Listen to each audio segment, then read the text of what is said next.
Hello traders! Today, ituturo ko sa inyo kung paano mag-deposit sa Exco account ninyo. So, go to excofinance.com and click login and then login live. So, put your user ID and password and click nyo lang yung login. So, once you're inside, click nyo lang yung make deposit. Next is which trading account wallet nyo siya ilalagay. So, piliin nyo lang. And then, enter nyo yung amount kung magkano yung i-deposit ninyo.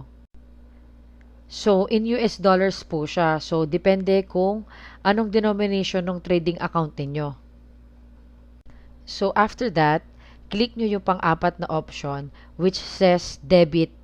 Then, click direct debit. So, optional lang po yung message. Then, click deposit. Convert and continue. Ibibigay niya yung amount in peso kung magkano yung i-deposit nyo. Then, click pay now.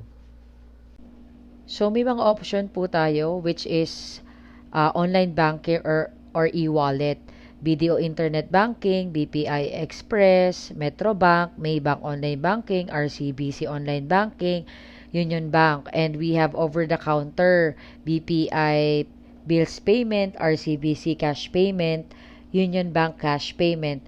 Mga over-the-counter, meron din po tayo, SM Department Supermarket, Cebuana Lumiere, EasyPay.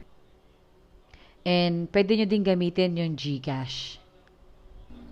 Once na nakapili ka na, click mo lang yung I agree.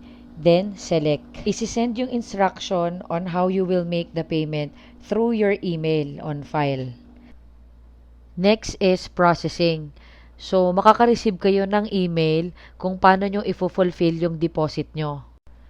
So, click mo lang yung link from the email na sinend sa'yo ni DragonPay. And then, makikita nyo na yung payment instruction. So, andyan yung biller's name, reference number. Ilagay mo lang yung name mo. I-follow mo lang yung procedures. And once you completed the payment, let your account manager know na natapos na yung deposit para ma-process na natin right away yung deposit into your trading account. Thank you and happy trading!